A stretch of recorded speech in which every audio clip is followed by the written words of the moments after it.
dar cuenta hace tiempo, estamos discutiendo la religión,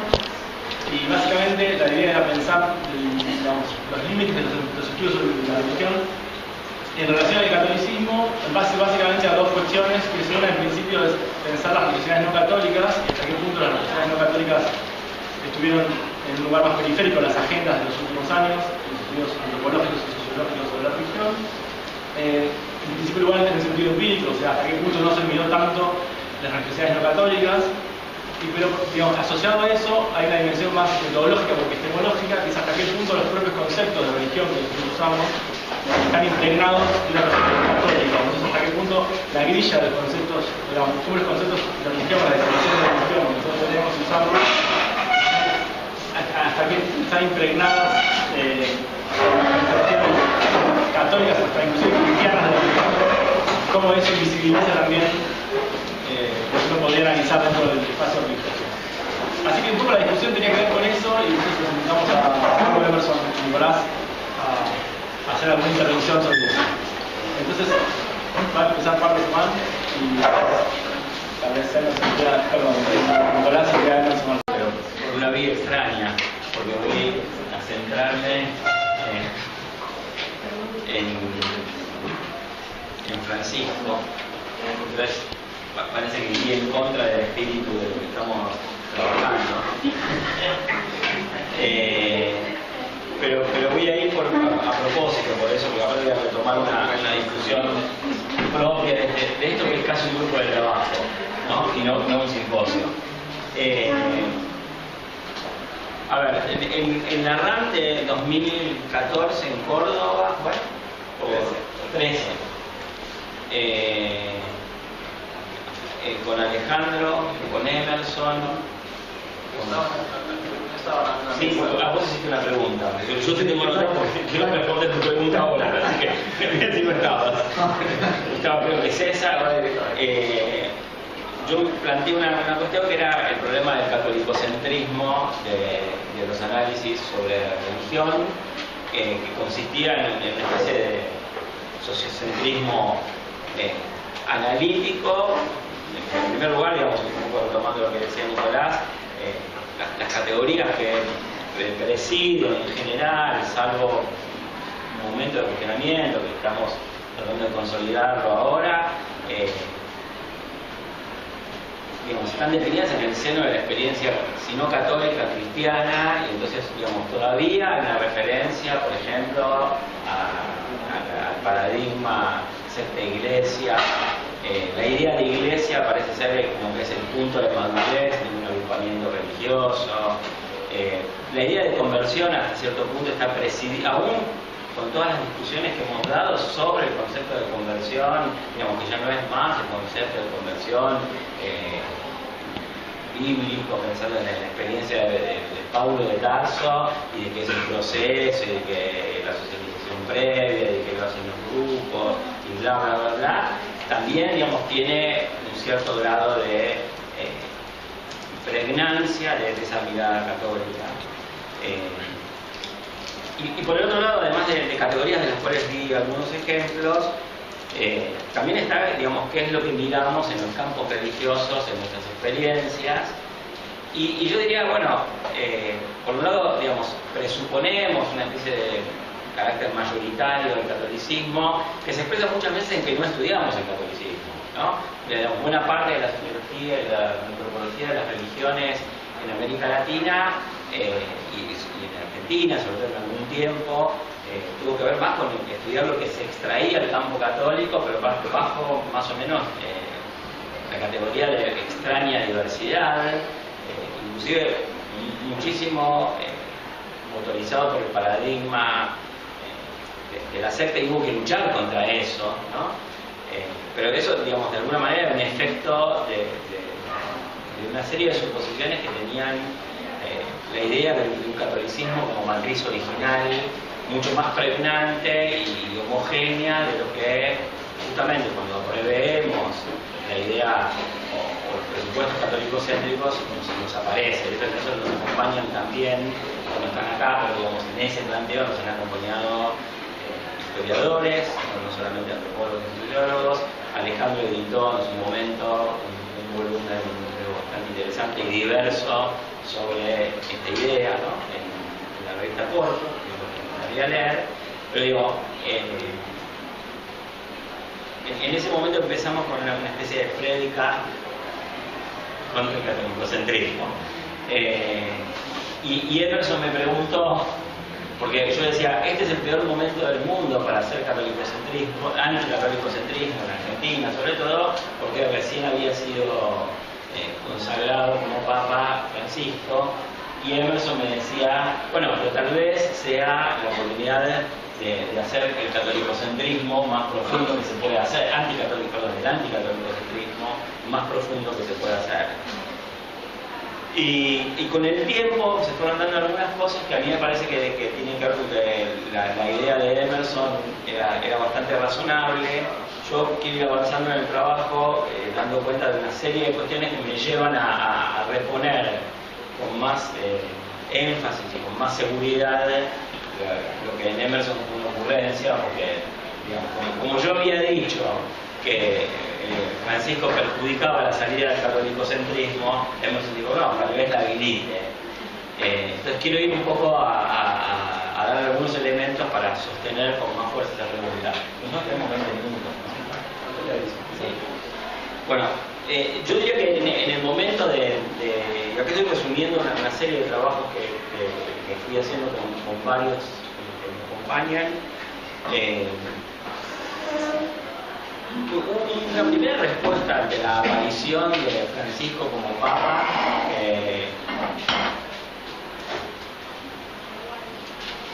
que de alguna manera desalentaba, digamos, o más bien, digamos, nos hacía pensar, bueno, el catolicismo va a seguir siendo pregnante, que fue un primer momento en la recepción de la novedad de Francisco Papa, que tuvo que ver con las polémicas que hubo en las ciencias sociales con la aparición de Francisco, sobre todo en Argentina, no en Brasil, sobre si el Papa había estado o no para la dictadura, si era bueno para el pueblo, era bueno para los judíos, era bueno para nosotros, o para quién era bueno. Y yo diría que hubo una interpretación que no fue de las ciencias sociales, pero que tuvo que ver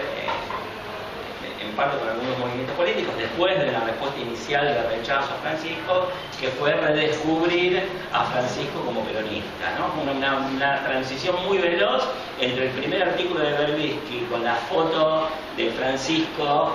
abrazado con Videla festejando un gol, que no existía, pero podía haber fotos más o menos así, hasta 3-4 días después que una manga de ateos, izquierdistas, nacionales y populares, que, digamos, se habían olvidado de los gestos básicos de la religión, se tornaron nuevamente católicos, y una serie de suposiciones que hubo en relación a eso y que desencadenó movimientos concretos dentro de agrupaciones políticas. Estoy pensando, por ejemplo, en el movimiento Evita y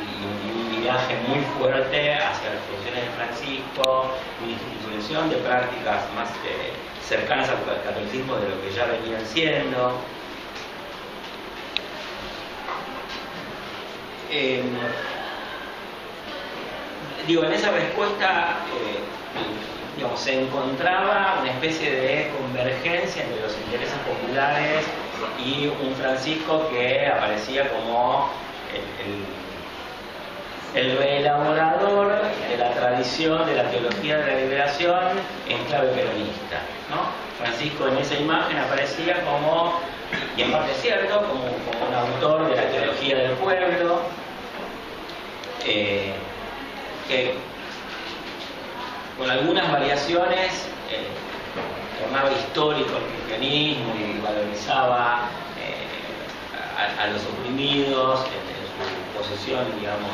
anticolonial y contra los opresores. Y también diría que hay una cosa que, digamos, fue apareciendo en Francisco en ese momento y que sigue apareciendo, que es toda su prédica contra la cultura del descarte, qué sé yo, de alguna manera puede ser interpretada como una retomada muy profunda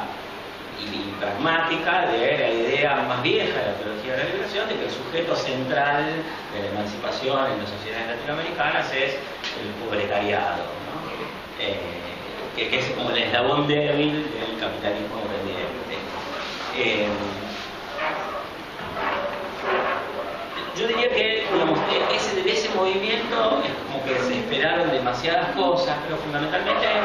en ese movimiento estaba presente algo que yo creo que se continuaba siendo obviamente católico-céntrico, que era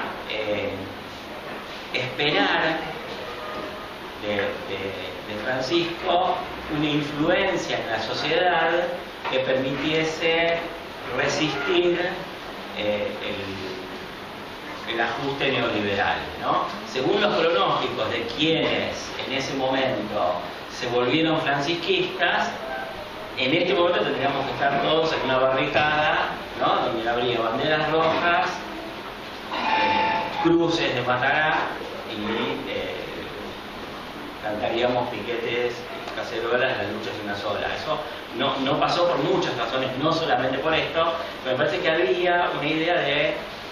una sobreestimación de la presencia del catolicismo en la sociedad, y eso algo nos enseñó y nos dejó presente, que era lo que yo centralmente quería decir a propósito de la pregunta que quiero ir sosteniendo.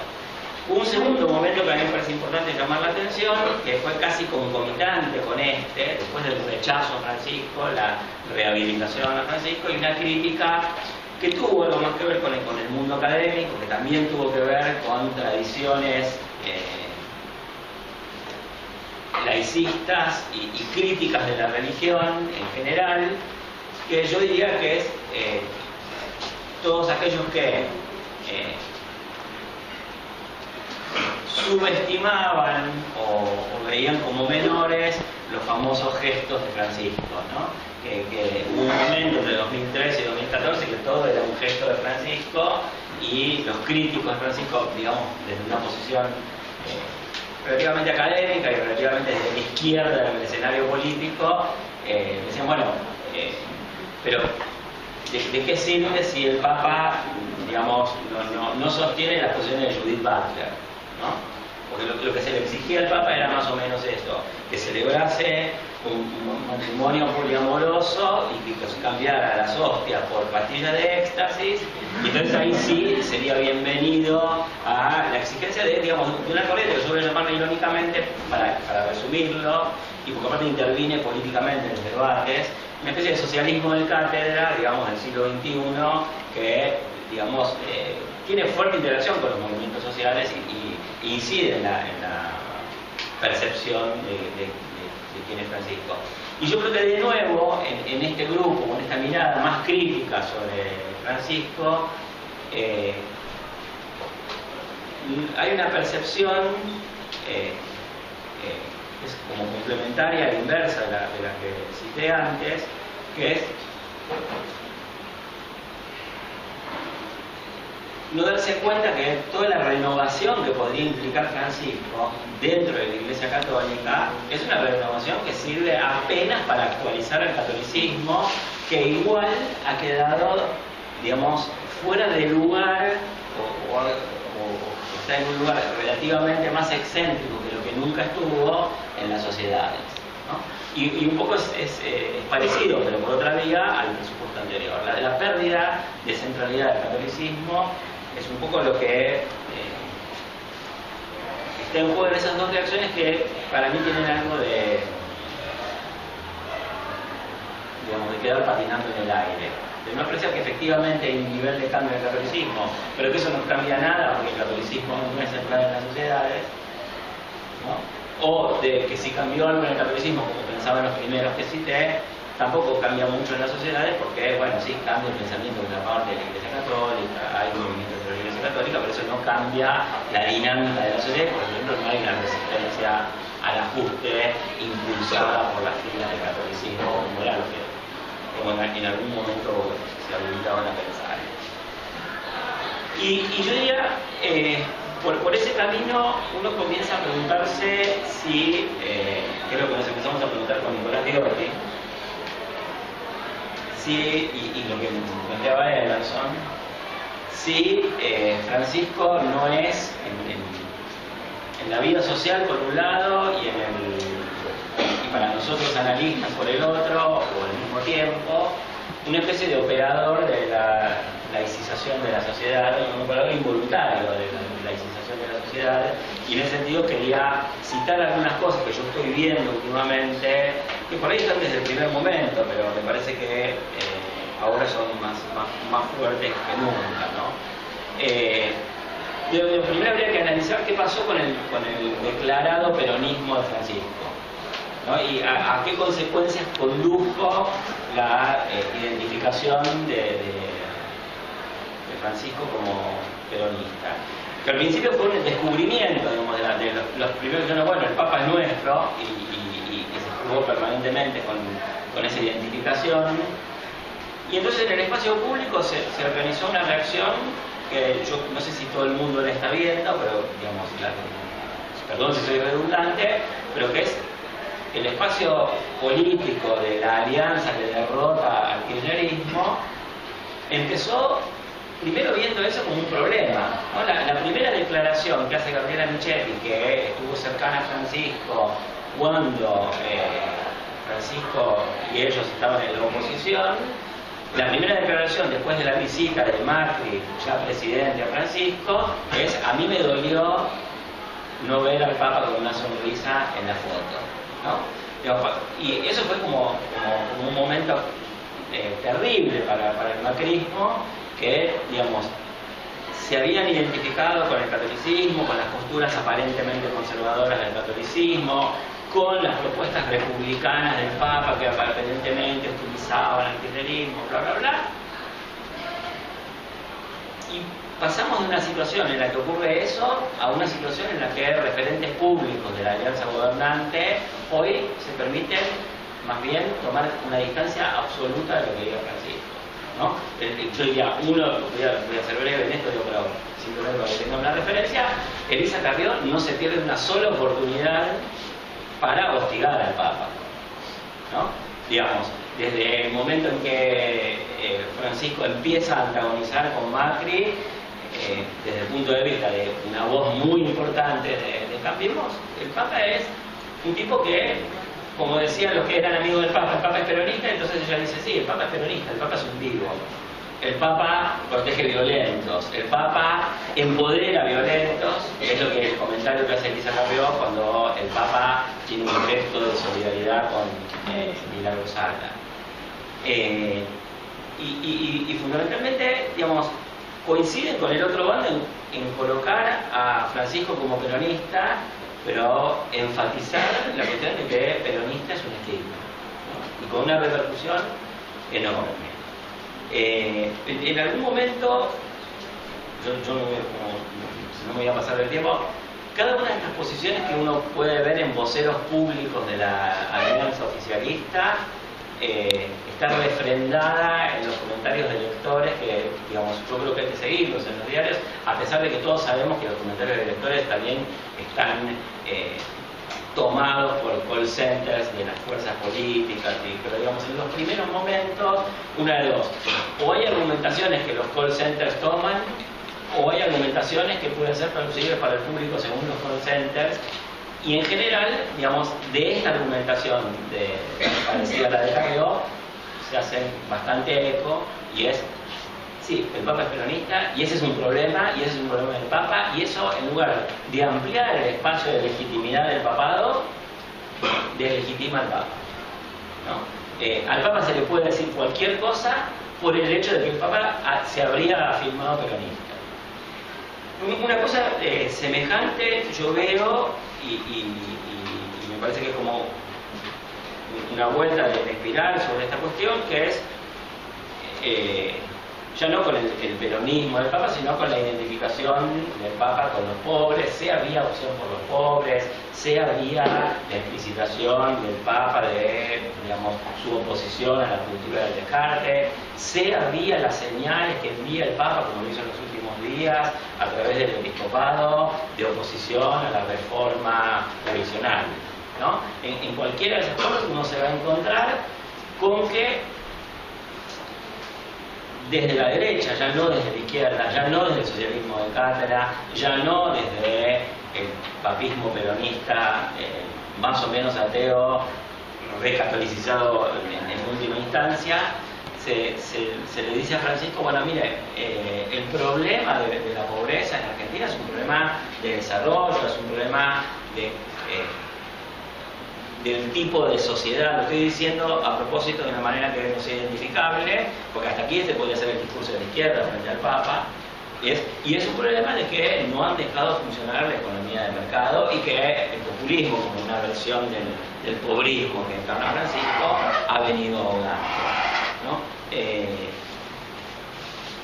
Pienso en un momento muy fuerte de esa oposición en que un editorialista del diario La Nación, que es Andrés Oppenheimer, que todos más o menos lo conocen, que dice: yo estoy muy contento porque lo han nombrado a Francisco Papa, por la misión internacional que cumple, por los valores de la paz, y bla, bla, bla, pero ser solidario de planteos económicos que no impliquen la libertad de los mercados es ser cómplice de la pobreza y es un acto criminal, ¿no? Entonces, nuevamente, la opción, digo, y esto nuevamente es acompañado por los lectores en los diarios, y yo diría, quiero conjugar estas dos cosas. El antiperonismo consigue situar al Papa como un actor político al cual digamos, castigar y hostilizar, y también, digamos, una fuerza social que emerge, una conciencia social que emerge, que es, digamos, yo no sé si ustedes lo están observando, pero creo que es importante observarlo, que es ya no es la empatía con los pobres, sino que es la culpabilización de los pobres, ¿no? Ya pasamos, no importa si es un planteo de una sociedad de explotadores explotados, es una sociedad de pobrecitos, como quiere el cristianismo, una visión más moralizante, sino directamente que esta es una sociedad donde los pobres en realidad son unos tipos que son unos parásitos, y se justifica estar contra los pobres. De alguna manera, hacer patria y hacer crecer al país es matar a los pobres, ¿no? Y en ese contexto, Francisco queda situado como alguien cuestionable, insisto, no solo por opinadores públicos importantes, sino por parte de la opinión pública, como un actor, digamos, lo voy a decir muy rápidamente, al servicio del mal. No menos le ha costado a Francisco la solidaridad más o menos explícita, los encuentros bastante publicitados con, por ejemplo, Eve Bonafini, ¿no? La cantidad de reclamos que recibe, sobre todo de los lectores de los diarios, ya no de los editorialistas, por no recibir a familiares de muertos por la subversión, por no recibir a militares, por no recibir a militares que combatieron en Malvinas, militares que combatieron y ganaron la guerra contra la subversión, son enormes, y, digamos, de alguna manera Francisco aparece como sesgadamente izquierdista en ese planteo. Y en ese mismo contexto hay otra cosa que yo estuve viendo aparecer con mucha fuerza, que es el laicismo y la crítica de la religión como un oscurantismo que antes era el patrimonio cultural de la izquierda, empieza a ser el enunciado. No estoy defendiendo que eso sea esté bien que sea su patrimonio, porque en Argentina la izquierda era bastante antilaicista, de eso venimos mucho, era laicista, de eso venimos mucho de nosotros.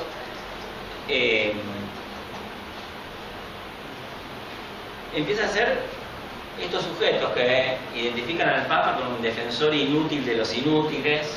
con un peronista, con un vivo, con un pandillero, con un mafioso, los mismos que identifican al Papa con el propagador de una superficialidad mística, de una tradición antigua, y ahí sí entran a caerle en masa a Francisco con la pedofilia de la Iglesia, la no separación del Estado de la Iglesia en Argentina, y toda la serie de argumentos que otrora habían sido patrimonio de socialistas, de anarquistas, de corrientes de izquierda que heredaron eso. Incluso pienso dentro del propio peronismo, en los años 50, cuando se sanciona la ley de enseñanza religiosa, una parte de las resistencias a esa ley proviene del sindicalismo peronista, y en todo caso, digamos, la tradición de teología de la liberación y digamos, de un catolicismo popular en ese sentido participaba menos de esa crítica. Entonces, yo digamos, quería conjugar estas vertientes de la emergencia de una posición antifrancisco cada vez más fuerte en dos contextos, para ir concluyendo. No sé si hago bien con el tiempo. El primero es que es, yo creo que Argentina está viviendo,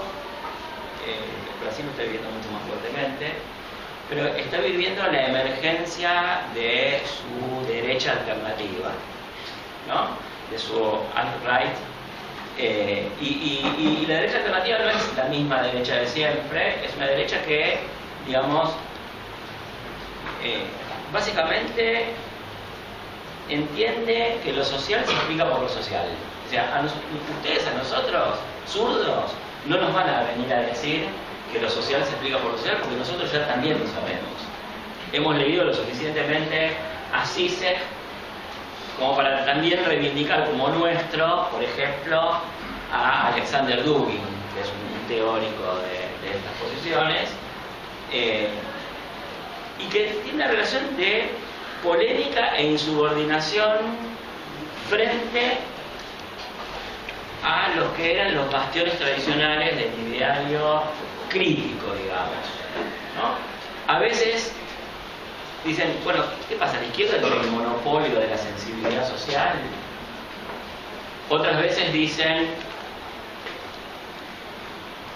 la izquierda ahora nos viene con el catolicismo antiguo, con esa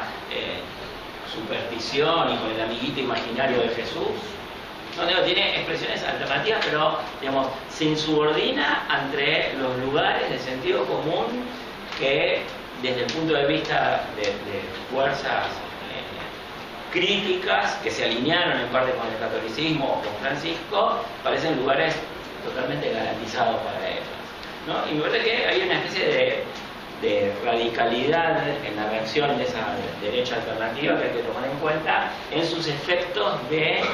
disolución y de erosión de la legitimidad del catolicismo, ¿no? Y la segunda conclusión más general es un poco, ahí sí, como vengo a sostener con algunos fundamentos la pregunta de Emerson, que es efectivamente el Papa al poner al catolicismo en el terreno de la historia, ¿no? Y decir el catolicismo es histórico y el catolicismo es parte de la sociedad, lo inscribe en los conflictos de la sociedad y lo inscribe como peronista en el momento de antiperonismo más fuerte de la historia argentina, y lo inscribe como a favor de los pobres en el momento de antipobrismo más fuerte en la historia argentina, y lo inscribe dentro de una cultura crítica en el momento de mayor crisis de esa cultura crítica. Y aparte, el Papa, al hacer esto y al hacer otra cosa, que el Papa, en parte, para muchos de nosotros y para muchos de estos lectores de La Nación que yo estoy citando, coloca al catolicismo al riesgo de la historia, ¿no? Y el Papa deja que se diga,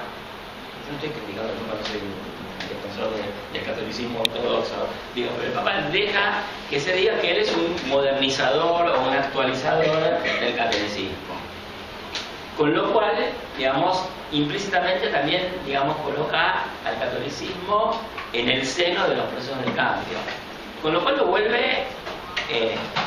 no necesario históricamente, le quita teleología, y con todas esas tomas de posición, aparte que son muy conflictivas, inscribe al Papa más allá de un lugar de neutralidad simbólica, ¿no?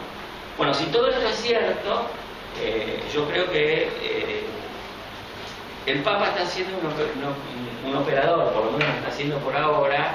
de una salida del catolicocentrismo de la sociedad argentina. Y nos obliga a nosotros a pensar cómo pensar esa salida. Bueno, era